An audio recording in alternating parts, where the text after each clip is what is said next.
Hello, friends, and welcome back to Stories About Entitled People. What could be better than a spoiled child getting his dose of karma? More in our first story.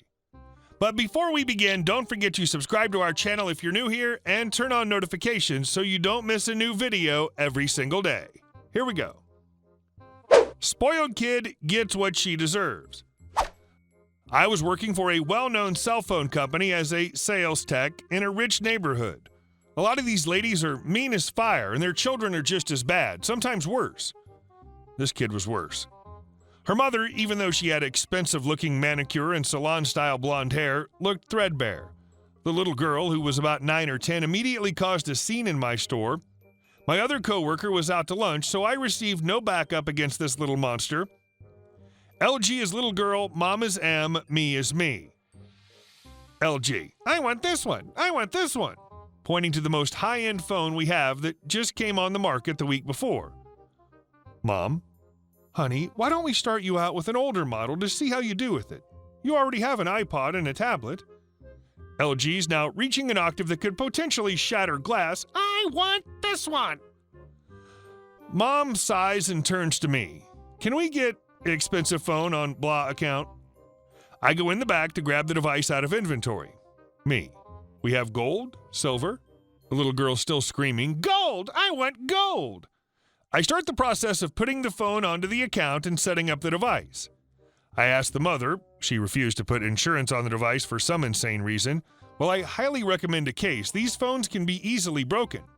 No, I want everyone to see it's gold. I tell the mother we have clear cases. No! The mother tried to convince her daughter, to no avail, to put a case on the phone, but eventually gives up. I finish the sale, and the little girl starts jumping around the store with her new phone. Her mother tiredly says goodbye, and they walk out of the store. Right as they get outside, the little girl swings herself in a little circle, and the phone goes flying out of her hand straight under the concrete. Both of them freeze and turn ashen. The little girl starts to scream. The mother looks back at me with wide eyes, and I just shrug. The phone was completely shattered. The screen still worked, but they had to make a trip to the repair store so the mom could pay another $100-something to have the screen replaced. I'm sure the kids screamed the entire way. Mom sounds quite like Cartman's mom. And our second story. Make every effort to deliver. So I'm a mailman, and when I knock on your door, it's to notify you that I need you to sign for stuff. And I've watched enough cops to know how they knock. Boom, boom, boom, real fast. Fist on the door. It gets results. Anyway, one house has a notice that we should make every effort to deliver packages to door because someone is always home. That's it.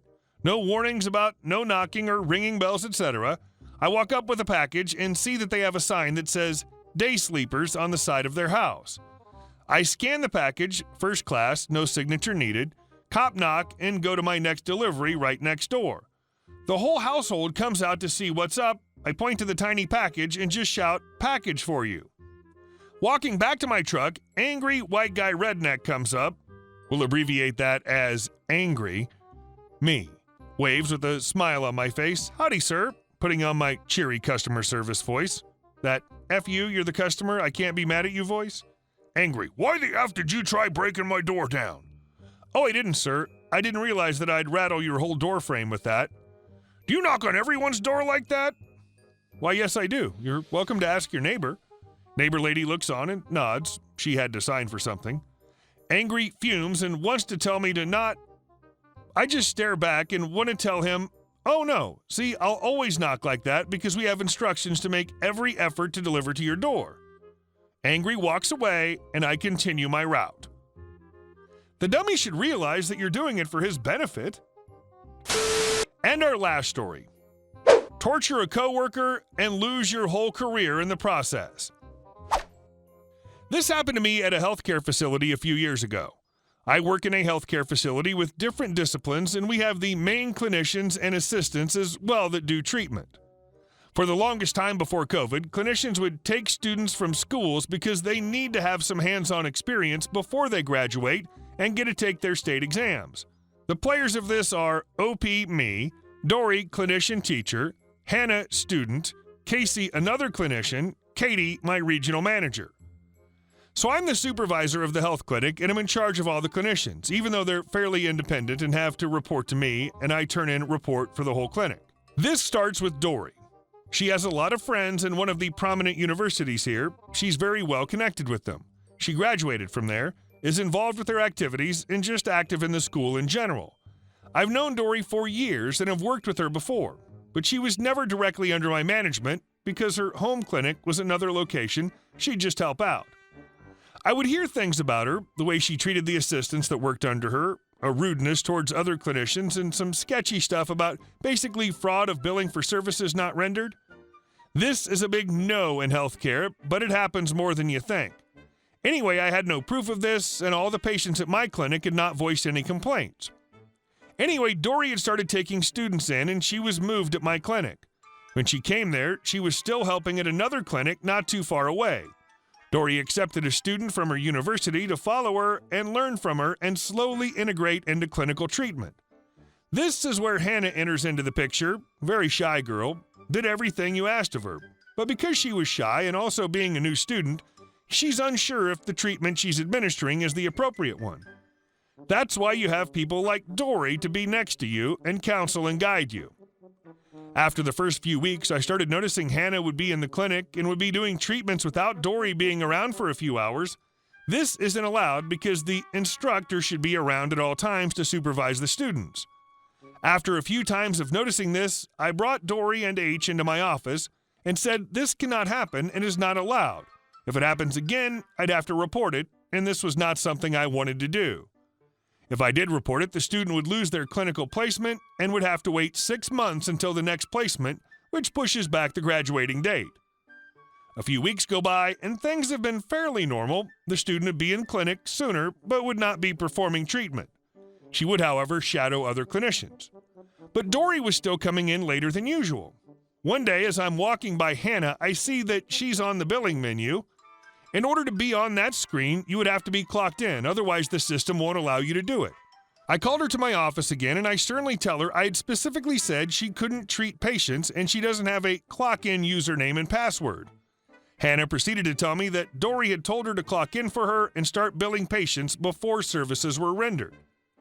Continues to state this has been going on for the whole time she'd been a student. Now, I don't see the billing until the next day, but I don't have a clock of when the billing was submitted. I tell Hannah this was strictly not allowed, but I need more information before I make a decision. I call Casey, the other clinician, into my office, and she proceeds to tell me that Hannah goes home crying and bawling every single night due to Dory threatening to fail her as a student. I call Casey, the other clinician, into my office, and she proceeds to tell me that Hannah goes home crying and bawling every single night due to Dory threatening to fail her as a student if she didn't do all these things for her. Dory had used her leverage in her school to strong-arm H into doing all her work while she wasn't even there. I asked H if this was true, and she said yes, it was. H then goes on to tell me that after the first meeting with Dory, Hannah, and OP on what they should be doing, Dory brought Hannah to the side and told her, "He's cool, he knows what's really going on, but he has to say that as a manager, so keep doing it."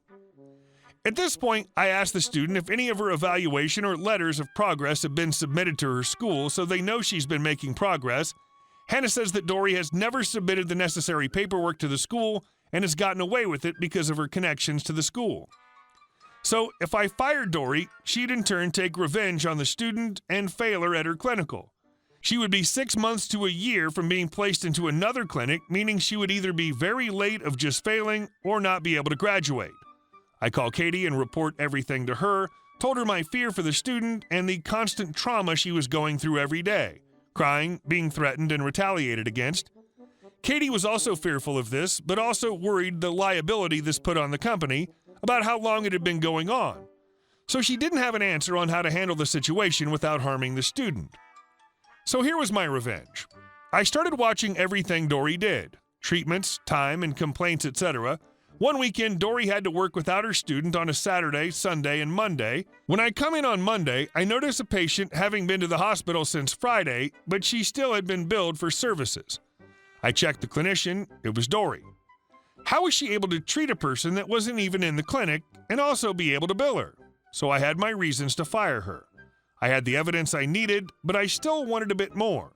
I texted Dory and asked if she'd seen said patient. She reported yes, she had, but also asked if she had billed less than what she should have because she would be able to bill more if I wanted. I told her that wasn't necessary and there was no way to bill more due to the patient being in the hospital the whole weekend she billed. She knew from that moment what was going to happen. The next day, OP and Katie waited for Dory and she was fired on the spot just for the fraud. The student thing never came up in the conversation and she had no idea we'd known for a while. I had another clinician write up a whole letter on what the student was doing at and that she was a good clinician and had completed the necessary work to be able to graduate. Dory was unable to get any more work after that because the incident had been reported to the government and that would be on her license wherever she went. Her new employers would look at the license and not want to hire someone with that on their record. Last I heard, she was working at an Amazon warehouse as a manager, from doctorate degree to warehouse manager, after many years, I'm sure, of fraud and abuse. The best part is that the student has graduated, gotten her degree, and is working in the field. She's a great clinician and has done great work in her field. I still keep in contact with her.